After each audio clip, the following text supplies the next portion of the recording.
Hello, ഞാനിപ്പോൾ വന്നത് എനിക്ക് സഹതാപം തോന്നിയെന്നും പറഞ്ഞുകൊണ്ട് വീഡിയോ ഇട്ടില്ല. ആരുടെയും സപ്പോർട്ട് എനിക്ക് കിട്ടുന്നില്ല. അതുകൊണ്ട് ഞാൻ അങ്ങ് മാനസാന്തരപ്പെട്ടു എന്ന് പറഞ്ഞു.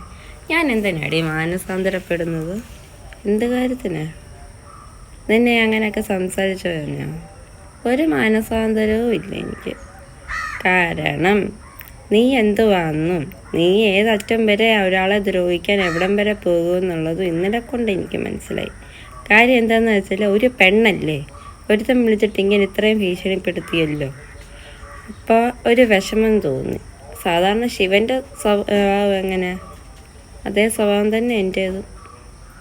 ദേഷ്യം വന്നു എന്നാൽ പെട്ടെന്ന് ആൾ തണുക്കുകയും ചെയ്യും. അതുപോലെ തന്നെ ആ ഭക്തിയും ആ ഒരു സ്നേഹം കാണിക്കുകയും ചെയ്യും. അതുപോലെ തന്നെ ഞാനും ഒന്ന് വിളിച്ചു നോക്കിയപ്പോഴത്തേക്ക് അവൾ എന്നെ അങ്ങ് പൂട്ടിക്കളയും, മണിച്ചിത്രത്തായിട്ട് പൂട്ടാൻ. ആരുമില്ലാതെ നീ അങ്ങോട്ടും ഇങ്ങോട്ടും നടക്കുന്ന ഞാൻ കാണിച്ചു തരാവിടി. ആരാടി ശരിക്കും പറഞ്ഞ വീഡിയോയ്ക്കകത്ത് ഫസ്റ്റ് ചീത്ത വിളിച്ച് പറഞ്ഞത്? ആരുടെ ബാപ്പയ്ക്കാണ് വിളിച്ചത്? അപ്പം നമ്മൾ പറഞ്ഞു വന്നത്, ആര് പാപ്പയെ വിളിച്ചു എന്നുള്ളത് ഫസ്റ്റ് ഒന്ന് നോക്കണം. രണ്ടാമത് വിളിച്ചു കഴിഞ്ഞപ്പം മര്യാദയ്ക്ക് സംസാരിക്കാനും അവൾക്ക് അറിയത്തില്ല.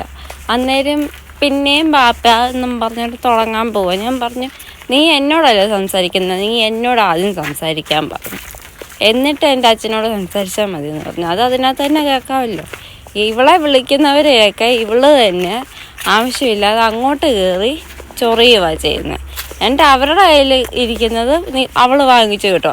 നിനക്കിപ്പം പരി വന്നിട്ടുണ്ടെങ്കിൽ ശരിക്കും പറഞ്ഞാൽ ഇന്നലെ നീ ആ ഭീഷണി സ്വരം അവൻ്റെ വായിരിക്കുന്ന കേട്ടിട്ട് നീ പേടിച്ചിട്ടാണ് നിനക്ക് പനി വന്നത്.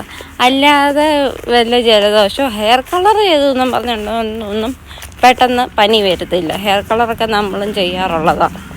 നീ മാത്രമല്ലേ ഈ ലോകത്ത് പെണ്ണായിട്ടുള്ളത്, അത് നീ ഓർക്കണം. പിന്നെ വേറെ ഉള്ള കാര്യം, നീ എന്താ വിചാരിച്ചേ? പോലീസിനെ കൊണ്ടങ്ങ് വിളിപ്പിച്ച് അങ്ങ് പേടിച്ചങ്ങ് മുട്ടടിക്കുമെന്നോ?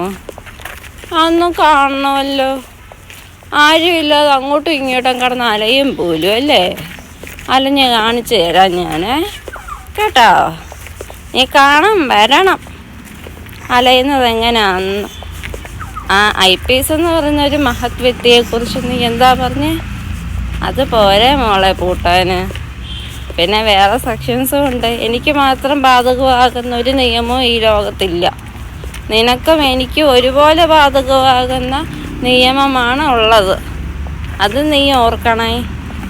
എന്നിട്ട് വേണം ഈ കൊണ വെക്കാൻ. ഇനി എന്തായാലും നിൻ്റെ അടുത്ത് പഴയ പോലെ തന്നെ എന്നോട് സംസാരിക്കുകയാണെങ്കിൽ അതേ ലാംഗ്വേജിൽ തന്നെ സംസാരിക്കത്തുള്ളൂ.